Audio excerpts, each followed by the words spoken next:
Hey, everybody. Happy Thursday evening. Thanks for joining me. My name's Laura Mazzotta, and I am a therapist. And I was coming on tonight because I keep getting all of these situations or conversations that are leading to, do I need therapy? Is this something I need to do? Especially because I've been moving more into like the energetic work and the spiritual work. And so it's been a question that I've been challenged with as well in that realm. Hey, Shalane, thanks for joining. Hey, Arun, nice to see you. So say hello if you guys are popping on. It's nice to have you join me here on this Thursday evening.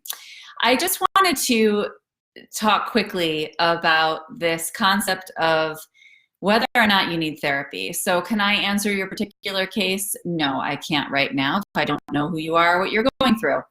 But what I can say is that, at the end of the day, I don't think we need a therapist, at least long term, because we have all the answers within us. We have all the tools within us, and we just need access to those. So, if you're in an emergency situation where you're feeling unsafe, or you're in a situation where you can't really function well, then yes, go to a therapist for stabilization. Just like if you had a physical illness and ultimately you wanted to heal the root cause of this illness, that takes time, right? Healing the root cause of an illness takes time, whether we're talking about physical illness or mental illness. So what you would do first is you would go to the doctor, or you would go to the naturopath or something like that, and you would get supplements, medication, a treatment plan that you felt was going to stabilize you enough to be able to function, get through your life, etc. Right?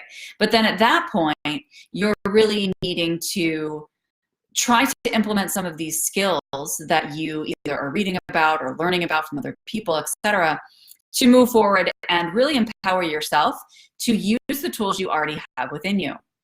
Because we all have them, we just need to know how to access them. Sometimes we can access them, and sometimes we choose not to, right? And that's where a therapist or even a healer, to be honest with you, can come into the mix and teach you which techniques you can use to implement for yourself. So again, I've been a therapist for over 15 years. I've helped countless numbers of people to heal and improve their lives.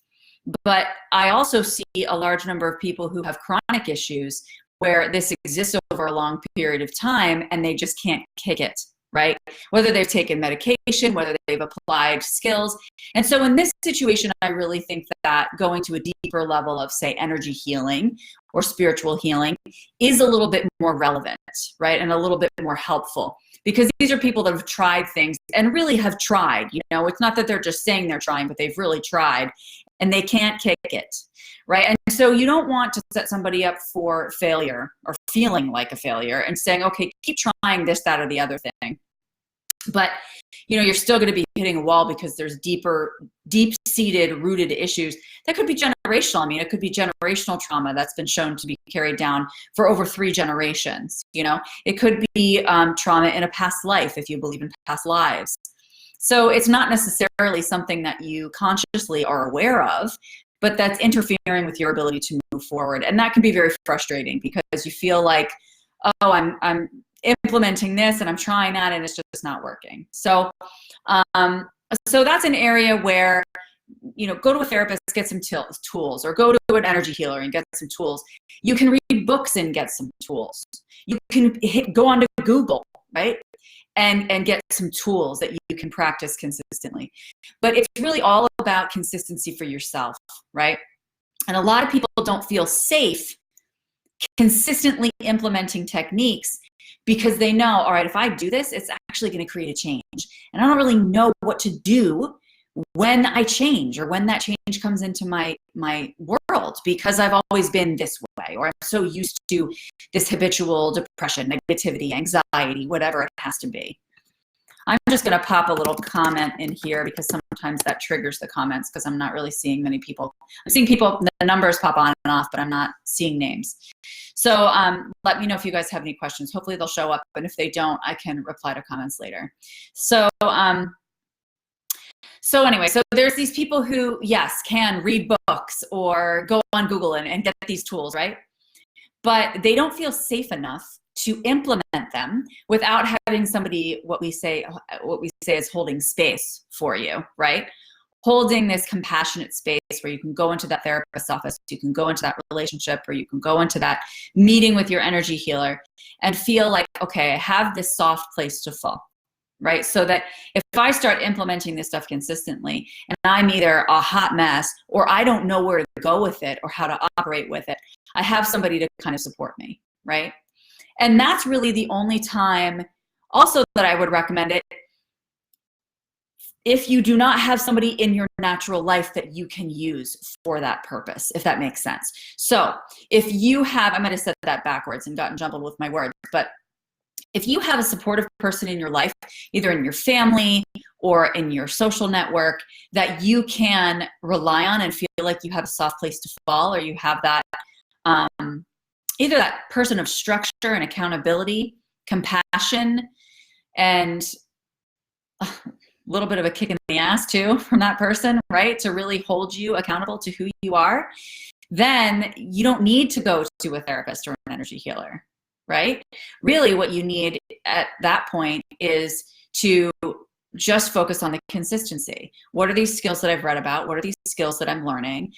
And I have the motivation to be able to implement them. If I don't, this person's going to kick me in the butt to help me do it.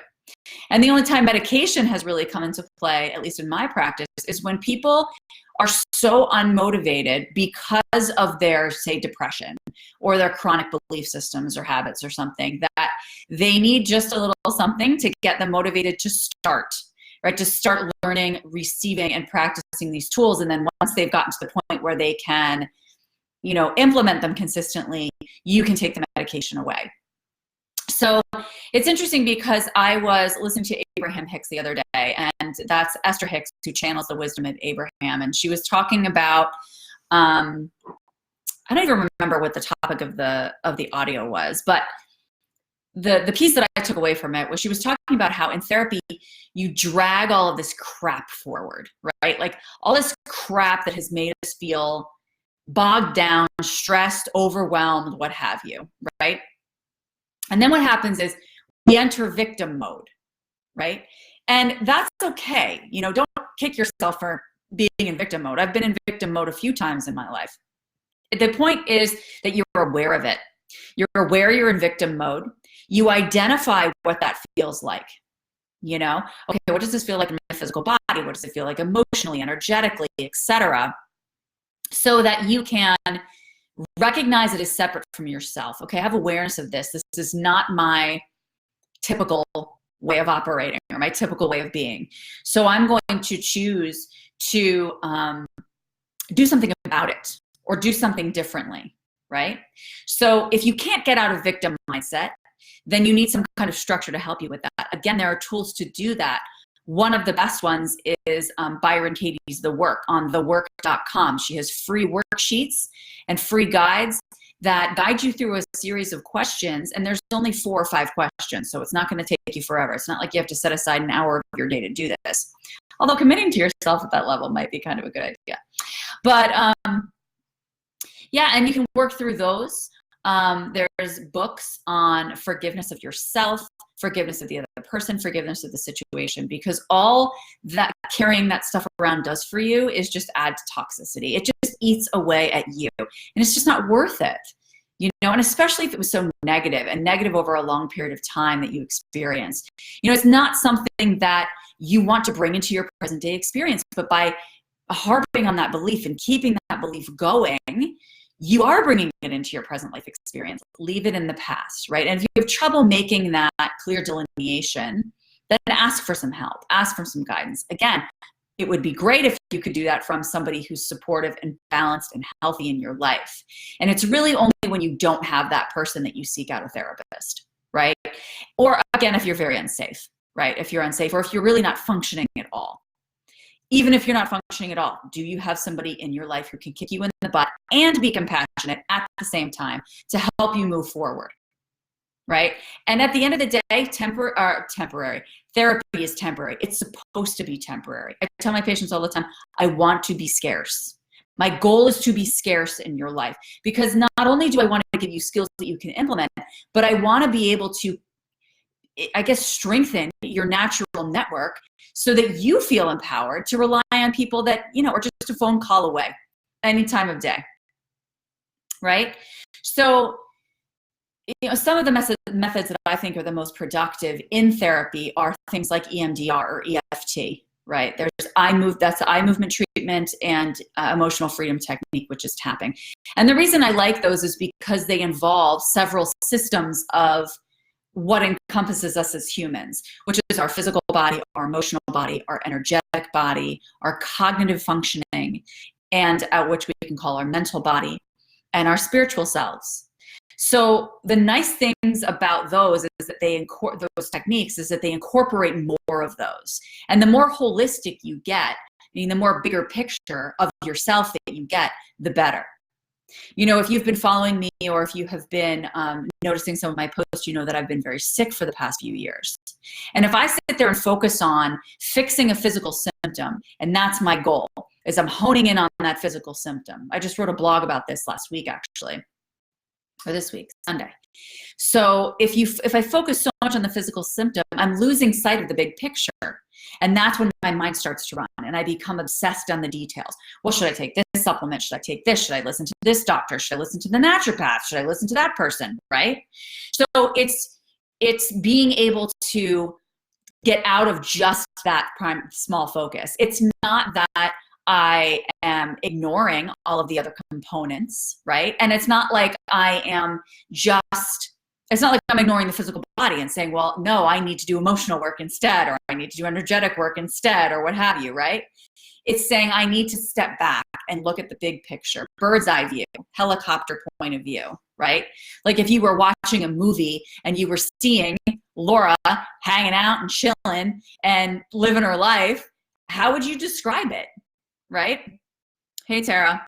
Oh, yeah, I can let you know. I have a network of therapists that I have worked with professionally in the area that I could suggest, but, shoot me a text, because I can find out also what your insurance plan is if you want to use that, and give you the name of a local therapist. Absolutely. I'm happy to do that. So, anyway, where was I? I was in the holistic piece. So yeah. So if you're saying, oh, I'm watching Laura and her life, being yourself, I'm obviously saying that because I'm talking about me, but if I'm watching my life unfold, how would I describe it, or what would I say is really going on? Because we can get so razor focused on these little pains that we have, and what we focus on expands. So you want to make sure that you focus on the things that are going to help you move forward. And sometimes if you can't do that because you're not motivated enough, or you're not thinking clearly enough, then you need either that other person in your life to give you a little hug and then kick you in the butt a little bit, or you do need to go to a therapist if you don't have that other person in your life. You don't need to, but it would benefit you, because at that point they could at least give you a place to start, right? And then you can start implementing this stuff consistently. Because really what it's about is, it's like behavioral training for our brains when we do the things that we're supposed to be doing to help ourselves feel better. And when we do that and we make that choice, we're making a commitment to ourselves. We're showing ourselves that we care about ourselves enough, we love ourselves enough, we're worthy enough to commit to that time each week, or to commit to that consistent practice on a daily basis, even if it's 5 or 10 minutes. And that's huge, because that gives yourself that vote of confidence. It's like you're raising your hand for yourself, right? And the more that you're able to do that, the less you're going to need to be able to rely on a guide to get you through it, right? But I find that, even the people who go to therapy are and have chronic issues that are not lifting because they either, because they're trying really hard, but it's just not going anywhere.